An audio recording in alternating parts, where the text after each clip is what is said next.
Welcome to Ekascloud online classes. On today's agenda, we have types of computing. In this presentation, we have 4 types of computing noted here.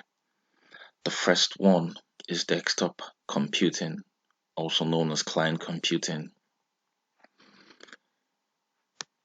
This involves personal computing devices designed to fit on top of a typical office desk, such as used in homes. Desktop computers are made up of hardware, and hardware includes CPU, which is the central processing unit, the RAM, the read random access memory, and the storage networking. Desktop computers are also made up of operating systems such as Microsoft Windows 7, 8, and 10, the Apple Mac operating system, and the Linux operating system.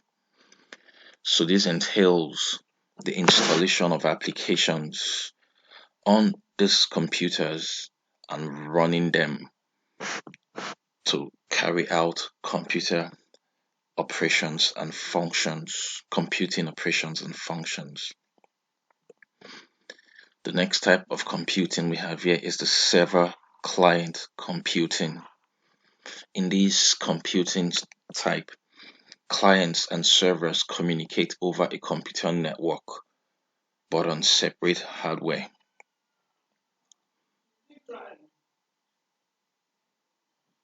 The clients and the server may reside in the same system or communicate through a computer network or over the internet.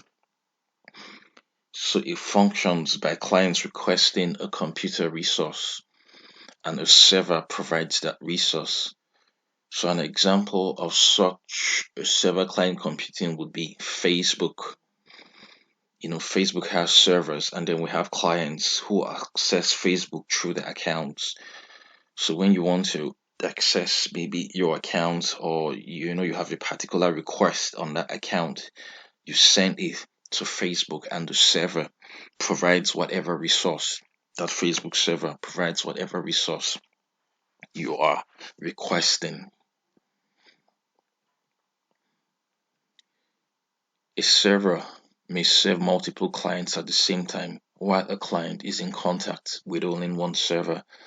Yeah, just like previously said, Facebook could serve multiple clients at the same time with multiple requests, but that one server connects to just that Facebook server. Several examples include the Windows Server 2016 and 2019, the Amazon Linux, and the Red Hat Enterprise Linux server. The next type of computing we have here is cluster computing. Cluster computing is an example is used, for example, in banking operations. Banking operations make use of cluster computing. So in cluster computing, it is the process of sharing computation tasks among multiple computers. These multiple computers configured together are known as clusters. These clusters are connected on the same network, and they perform like a single entity or a single machine. Each computer that is connected to the network is called a node.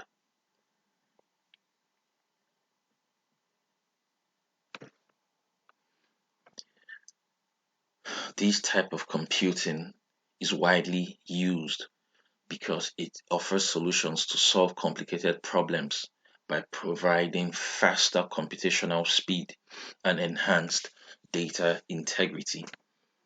So cluster computing is usually very fast, and so it is widely used for that purpose, for that reason. Types of cluster computing include load balancing clusters. In this type of cluster, the workload is equally distributed across multiple installed servers in the cluster network.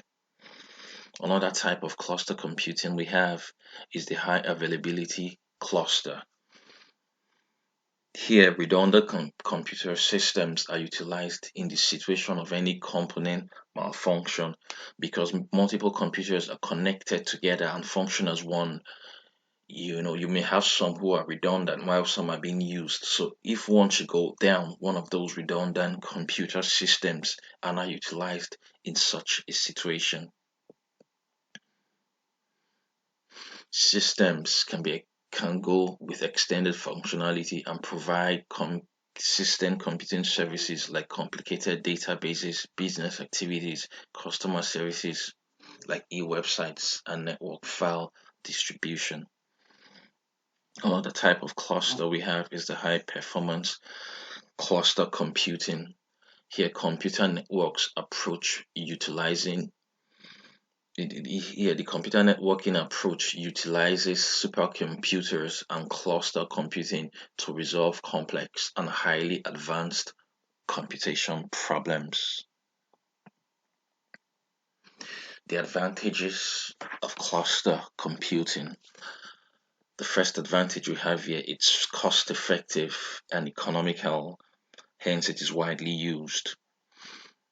The processing speed is usually quite high, much higher than that of a mainframe computer, and the same processing speed as supercomputers. Extended resource availability. It is highly available because when one node or one server or one computer goes down or fails, the other nodes will be active and will function as a proxy for the failed node. So this ensures that there's always constant functionality, expandability, and scalability because it has enhanced scalability and expandability because as the functions for which you require this computer grows, you can always expand by adding more nodes to it. So the last type of computing we have here is grid computing. Grid computing is a combination of multiple computers, often located in different locations but connected by the same network. It is configured to work together in sharing and accomplishing computing applications. It runs on a data grid, which is a set of computers that directly interact with each other to coordinate jobs. It works by running specialized software on every computer that participates in that data grid.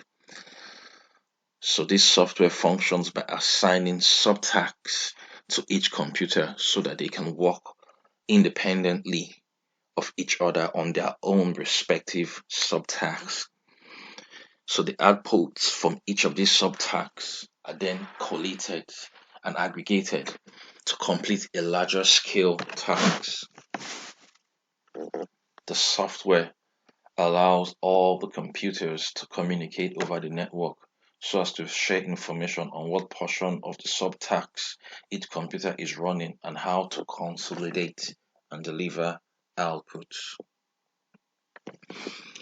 So grid computing is useful when different maybe subject matter experts need to collaborate on a project. They do not necessarily have the means They may not necessarily have the means to immediately share data and computing resource on a single site. So you could be in different locations working on a particular project. By joining forces, in these various geographical distances, the distributed teams are able to pool their own resources together and contribute to a bigger effort. This means that all computing resources do not have to work together on the same specific task, but can work on subtasks and they can collectively make up the end goal. For example, if you want to determine the weather forecast on a particular day in London, someone could be working in West London Another person could be working in East London, another person in North London, working on various subtasks of the weathers in those various locations. And then they can pull all of these together to know the weather forecast for the whole of London. That is all about types of computing. Thank you.